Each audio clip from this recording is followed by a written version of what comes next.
We're examining the coverage of 3 news stories this week, all tied to Donald Trump. The land grab in Greenland is off the table, at least for now. But not before Trump threatened and alienated some of his allies. The U.S. President's Board of Peace. Want a seat at the table? It'll cost you $1 billion. And what about the news that we're not seeing on the Epstein files?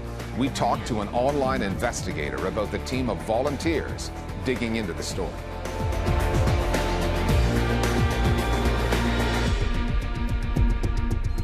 Welcome to year 2 of Donald Trump's second stint at the White House and the accompanying rise in America's neo-imperialist tendencies. Having toppled Nicolas Maduro in Venezuela, the president then turned his attention once again to Greenland. Once dismissed as a fantasy, Trump put the idea of acquiring the world's largest island back on the table, saying it was about the U.S.'s national security interests and access to minerals and energy. A simpler way to look at it, a show of American force, where power, not sovereignty, determines international borders. Publicly, the West, NATO countries included, formed a united front, but privately, leaders were scrambling, reverting to familiar language when dealing with Trump through flattery that feeds his ego. This latest crisis may have been averted, but for many, Greenland will remain a test of whether the international rules-based order still holds, or if it even applies to Donald Trump and his allies outside of America. Spare a thought for headline writers everywhere who this past Wednesday had their work cut out. Racing to keep up with Donald Trump, his plans to take over Greenland, or was it Iceland? When I told them about Iceland, they loved me. The implications for the people there, before Trump backed down, but said he hadn't, declaring victory in the face of a diplomatic defeat. That was after Trump posted this map on Truth Social, alarming America's allies. It was a hegemonic dreamscape, showing Greenland, Venezuela, and Canada all under U.S. control. Even American news outlets prone to mythologizing the U.S. as a global force for good have struggled with the implications of this story. Maybe we're the bad guys. And these allies are getting a daunting awareness that the most powerful person in the world is a danger and threat to it and making the world order unstable. And that means we're all in a lot of trouble. We're going to have total access to Greenland. We're going to have... His statements are a little bit annoying, right? But they're also dangerous because of the position he holds. There's no doubt that he has imperialistic ambitions. He is conducting what China has been accused by Europe of conducting for a very long time, which is wolf warrior diplomacy, which is do what I ask you to do or I'll punish you. His understanding as a leader is the idea of a king from fairy tales, that he can practically do what he wants, and not just within his country, but all over the world. And if there are constraints and restrictions, then he has to test it. And this looks like a test run to see, can he get away with the territory of a NATO partner? Because no one else can do it. We are the only ones who can provide security or do things in the name of what is good for the American people. Donald Trump insisted this is about national security, not natural resources, Greenland's wealth of rare earth and critical mineral deposits, which are coveted by the technology sector. Trump says the U.S. must keep Russia at bay, even though the American military has had a base in Greenland and full access there for 75 years. The president will be forgiven, however, for thinking that American imperialism is on a roll, following the attack on Venezuela, the very public seizure and perp-walking of its president, which Trump's allies reacted to with a collective shrug of the shoulders. So why not pit American power against international law over a frozen island the U.S. has never really needed until it suddenly did? But there is what Greenland is worth and what it's worth to Donald Trump. His social media output being matched by spokespeople from the White House, both on social media and at press conferences. Rhetoric that's kind of a schoolyard bully. The president has made his priority quite clear. He wants the United States to acquire Greenland. He thinks his psychological need for Greenland Like, this is really not about national security. It's not really about keeping Russia and China at bay. It's not really about rare earth minerals or strategic supremacy in the Arctic. What this is really about is about Trump's own psychology and his psychological need to own a place. The toppling of Nicolas Maduro in Venezuela has put wind in the sails of Trump and his administration. They have marveled at the power of the US military and the violence it was able to inflict on a country that is not even really a third-rate power, more like a fourth or fifth-rate power. And the obsession with Greenland is in a similar vein. America is suddenly a power on the world stage again, and now we can bully the rest of the world. The president had noted that he could use tariffs on these countries to apply some pressure. US President Donald Trump is threatening to impose tariffs on countries that oppose his plan to take over Greenland. Donald Trump's previous threat to place trade tariffs on many of America's NATO allies for resisting his plans for a takeover provoked an unusually blunt counterattack. The use of tariffs against allies is completely wrong. Un aumento dei dazi nei confronti di quelle nazioni che hanno scelto di contribuire alla sicurezza della Groenlandia, secondo me è un errore e ovviamente non la condivido. But talk is cheap, and Donald Trump exposed that by releasing some private text messages from NATO's Secretary General, Mark Rutte, and certain European leaders who were talking tough publicly while making nice privately. On that NATO angle, the reality is that the military alliance and the role it has played in the war in Ukraine has robbed the EU of much of the leverage it can use against Washington, thereby increasing America's power. Europe really has few cards to play in this situation. They want the United States to keep sending arms and supplying the war in Ukraine because they cannot actually sustain that level of mobilization and resources. At the same time, Europe has weaned itself off Russia as an energy supplier and become more dependent on the United States. So Europe has actually become more and more reliant on the very country that is now trying to repel. In Macron's text, he calls him a friend.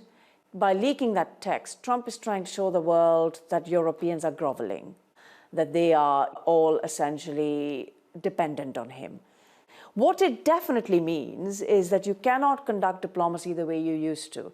Now, anybody writing a text to Trump or talking to Trump, any of the leaders will have to, kind of go to their communications person first and make sure that if it is leaked, they're not going to be in trouble.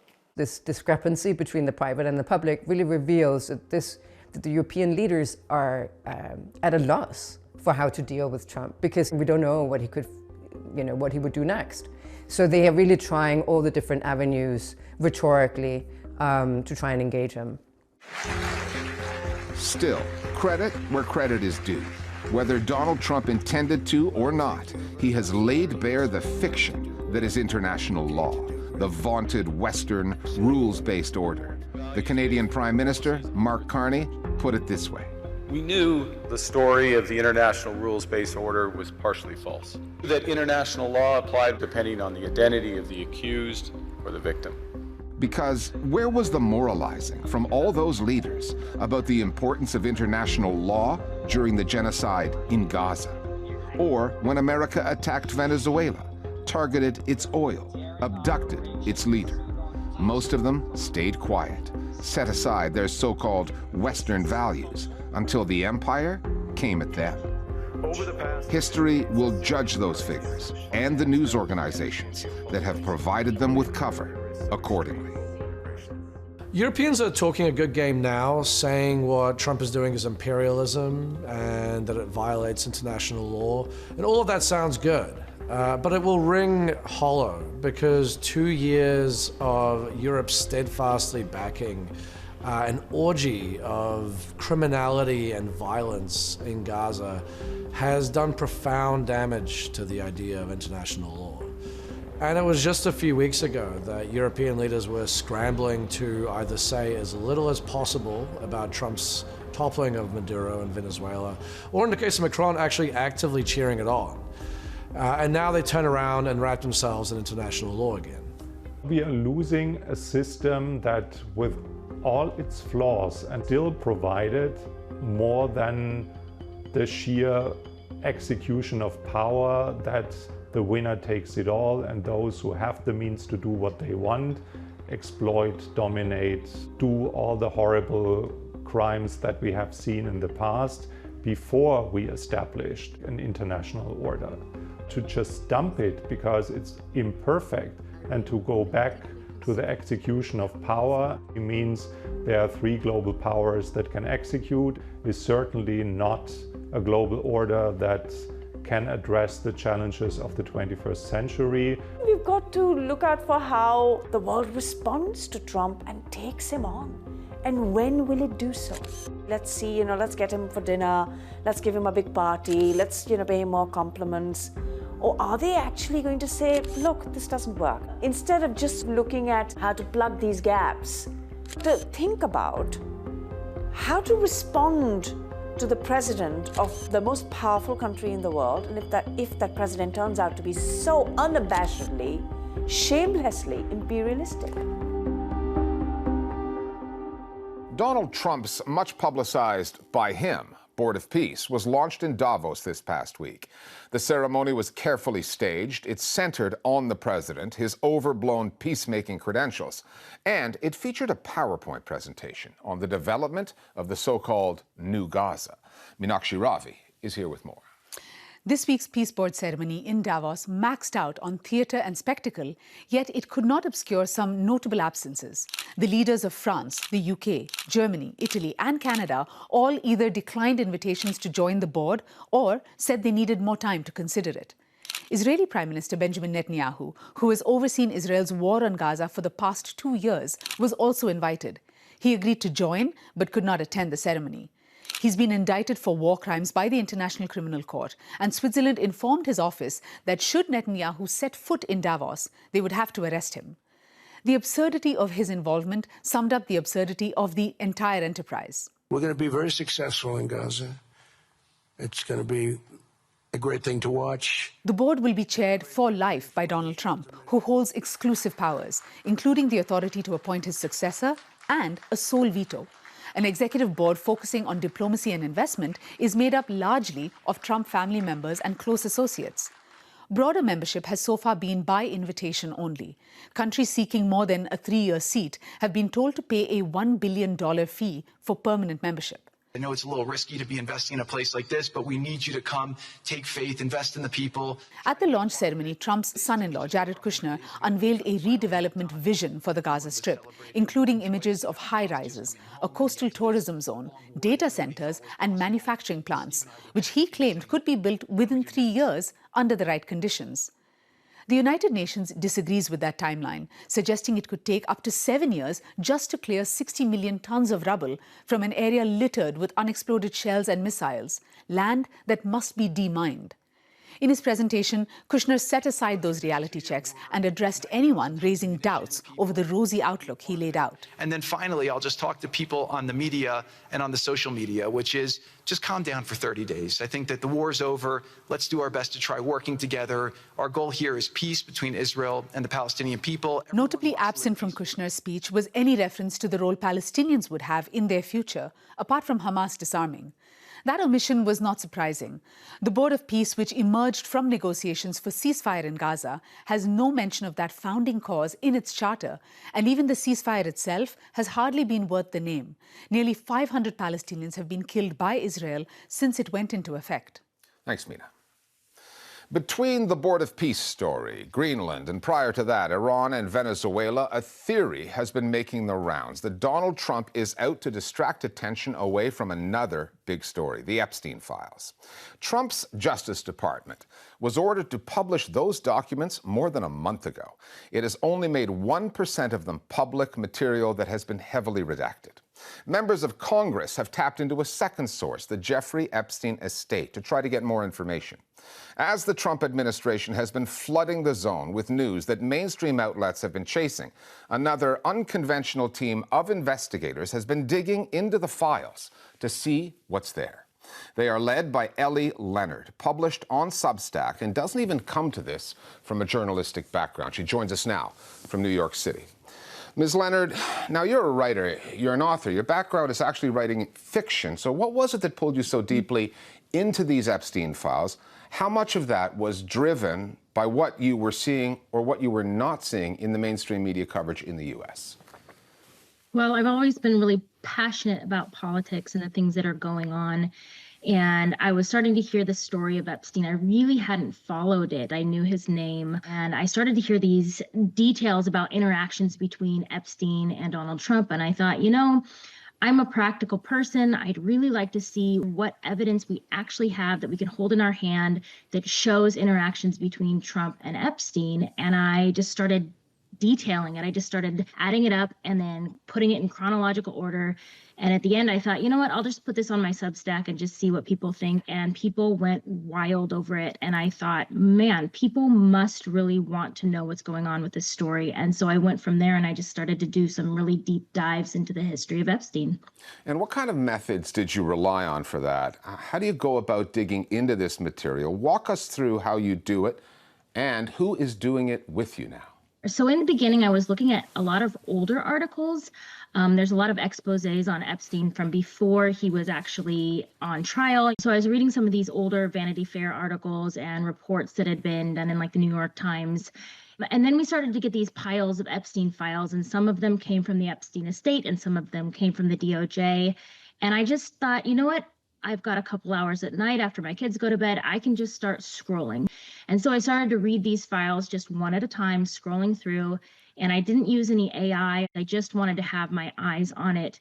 And as we got more information and I started to post more kind of detailed analysis of this stuff, I thought, you know what, I need more help. I can't do this all myself. This is thousands and thousands of pages.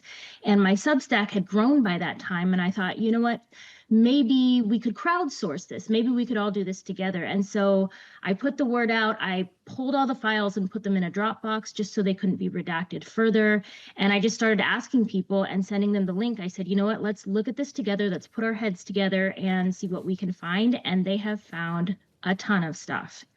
So they just go on the Substack, they go to the box, they click on it. So what kind of stuff are they coming out of this with? Well, I mean, people are seeing records that I don't think we were meant to see necessarily, or they hoped we wouldn't see. We're covering the new developments and the fallout from the big headline this morning involving President Trump's former personal attorney, Michael Cohen. We actually found this email that indicates that Michael Cohen was asking for something called a Rule 35, which means he was asking for lesser jail time after being in prison by giving information. And the information that was indicated was that Donald Trump had information about Jeffrey Epstein, and he was willing to share that. So that was something that someone from my Substack, one of my followers, handed to me and said, I want to remain anonymous, but would you send this off to the right person?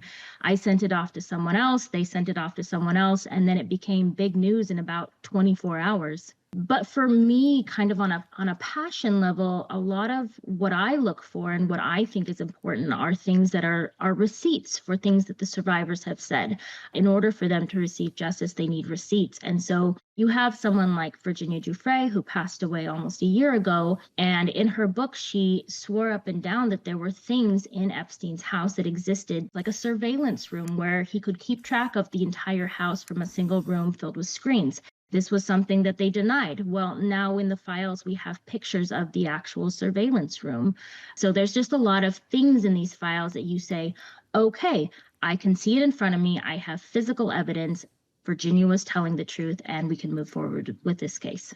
The Trump administration has not made this easy for you. Congress set a deadline for the Justice Department to release those Epstein files in full. We're now more than a month past that deadline. We've seen roughly 1% of the files. But beyond all the procedural delays, the redactions, in what other ways are you seeing this material being hidden from public view?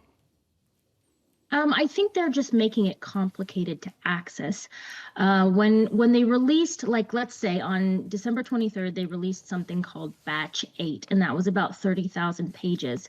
When they release something like that, they say, okay, the public can look at these documents here they are, but they will release them a single page at a time. So they're really hard to go through and actually look at, and then look at the next page, and then look at the next page. And so something that I've done in order to make it more accessible to people is combine all the pages into something like a PDF so that people can look and they can just scroll down. But they want to make these things really, really hard to read and access and get through in hopes that we give up or we don't understand. And so part of my platform is just to make things more accessible. Now, this investigation you're conducting has also introduced a cooperative model of journalism. And I find it interesting that you tell the people who are working with you, don't start at the beginning of the file, start at the middle or start at the end. So who are some of the people who are contributing to the work that you're doing?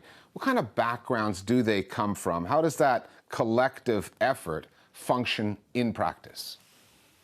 It's really amazing. The level of, or the variety of skill that has landed in my inbox. I have paralegals, I have lawyers, I have doctors, I have psychoanalysts. I have people who are really good at digging through metadata and computer analyzing, just all skills that I don't have. And when you put all these things together, different people discover different things. I had a woman the other day who made a video on YouTube that showed how she could analyze font and the size of font and the spacing of font in order to unredact some of these highly redacted documents. Most of the redactions are not survivors. They're actually people involved on the legal side of things, or they're co-conspirators. And so that's really, really helpful for us to analyze these documents with these extra skills that I don't have. Now, all these people who have joined your ranks, the ones working with you, how do you even know that they are what they say they are, that their expertise is in fact real? Are you able to fact check them and their output? I wish I could. At this point, I have thousands and thousands of people helping me out. The thing that fact checks them is just what they're able to do. If somebody comes to me and says, I'm a psychoanalyst, that's great. I don't know if you're a psychoanalyst or not, but if you can comb through the files and give me some information on the files that has to do with psychoanalysis and it pans out, then that works enough for me. But I don't have the ability to fact check every single person that comes along. All American journalists are familiar with the Trump administration repeatedly flooding the zone, overwhelming the news media, possibly to distract, possibly to deflect. In this case, are we kind of seeing the roles reversed, Ellie, with citizens turned investigators flooding a space that the Trump administration has tried to keep hidden? I do think that independent journalism is flooding the zone, and something that we're starting to see over the last probably 2-3 months is that the Trump base is shrinking. People are getting very tired. They're getting a little bit uncomfortable. Things that they thought were outside of their realm of possibility are kind of inching closer. And so we're starting to see that base shrink. And in the meantime, we're seeing this independent journalism world grow. I really stepped into it kind of toward the beginning. I was just a fan. I was a follower. I followed people like Jim Acosta and others who had left network television. And I've really looked up to them and learned from them in this process. And so to be here and watch this team grow and start to work together and feel kind of like a tight-knit family as we all fight this system, it's felt like we've gotten a lot of our power back. And it's a really incredible thing to see. Ellie Leonard, recent convert to the world of journalism. Much respect for what you do, and thank you for speaking with us here at the Listening Post today. Thank you, Richard.